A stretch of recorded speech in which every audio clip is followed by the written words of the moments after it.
नमस्कार दोस्तों, आज का हमारा टॉपिक है समायोजन। चलिए हम लोग देखते हैं समायोजन का अभिप्राय। समायोजन की प्रक्रिया से तात्पर्य व्यक्ति की आवश्यकता व उनको पूरा करने वाली परिस्थितियों के बीच तालमेल स्थापित करने से है। जो व्यक्ति इन दोनों के बीच तालमेल स्थापित नहीं कर पाता, ऐसा व्यक्ति तनाव, चिंता, कुंठा आदि का शिकार होकर असामान्य व्यवहार करने लगता है।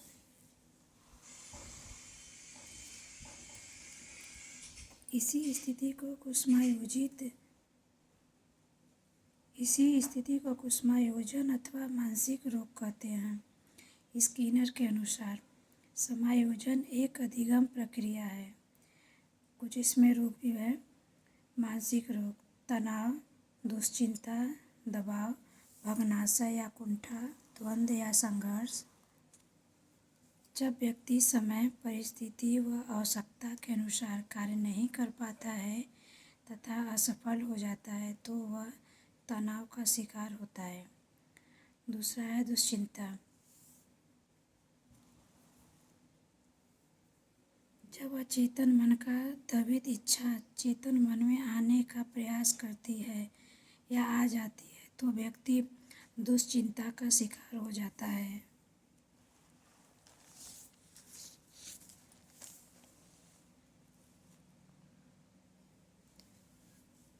दबाव, सफलता व असफलता तथा आत्मसम्मान की रक्षा के समय व्यक्ति दबाव महसूस करता है। भग्नाशय या कुंठा, बार बार प्रयत्न करने के बावजूद भी जब व्यक्ति असफल हो जाता है तो वह निराश हो जाता है। इसी निराशा को मनोवैज्ञानिक भाषा में भग्नाशय या कुंठा कहते हैं। द्वंद्व या संघर्ष, जब एक साथ दो अनुकूल अवसर उपस्थित हो जाते हैं और चयन किसी एक का करना होता है तो मस्तिष्क में द्वंद्व या संघर्ष उत्पन्न हो जाता है। मानसिक मनोरचनाएं दो प्रकार की होती हैं। प्रत्यक्ष उपाय, बाधाओं को दूर करना, अन्य मार्ग खोजना, लक्ष्य का प्रतिस्थापन करना या विश्लेषण एवं निर्णय लेना। अप्रत्यक्ष उपाय,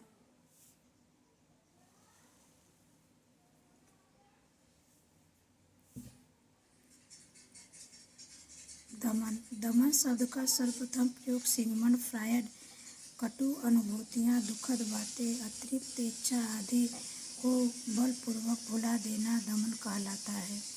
कल्पना प्रभाव, हकीकत में जिन इच्छाओं की पूर्ति नहीं होती है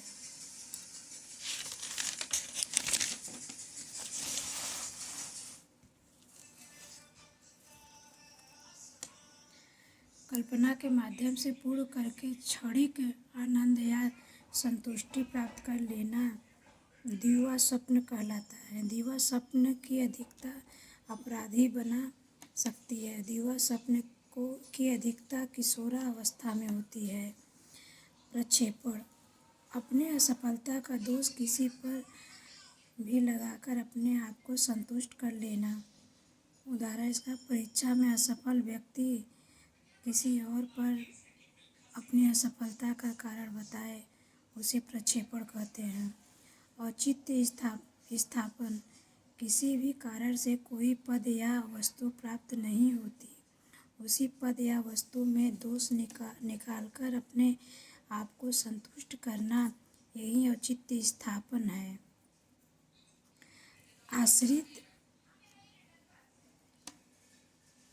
आश्रित होना, कर्महीन व्यक्ति पूरी तरह से दूसरों पर निर्भर होकर अपने आप को समायोजित करता है।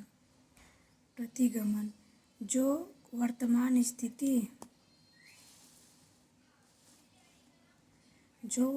स्थिति व्यक्ति को तनाव देती है, उससे बचने के लिए अपनी पूर्व स्थिति की ओर लौट आना प्रतिगमन कहलाता है। जैसे एक वयस्क को बच्चों की तरह फूट फूट कर रोना।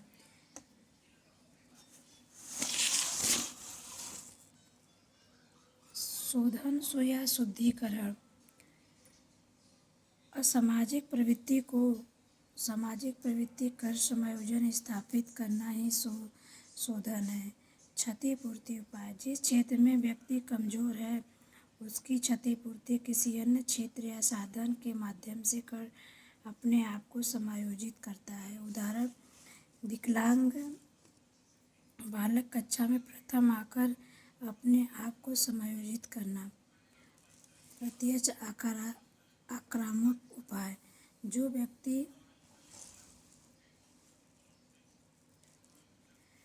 व्यक्ति आत्मसम्मान को ठेस पहुंचाता है उसी पर आक्रामक कर अपने आप को संतुष्ट करना। अप्रत्यक्ष आक्रामक उपाय। जो व्यक्ति आत्मसम्मान को ठेस पहुंचाता है उसका बदला अन्य तरीके से लेकर अपने आप को संतुष्ट करना, ये आपका अप्रत्यक्ष आक्रामक उपाय होगा। दोस्तों, हमारी क्लास आज का यहीं तक होगा। अगले क्लास में हम कुछ और टॉपिक साथ आपके सामने आएंगे।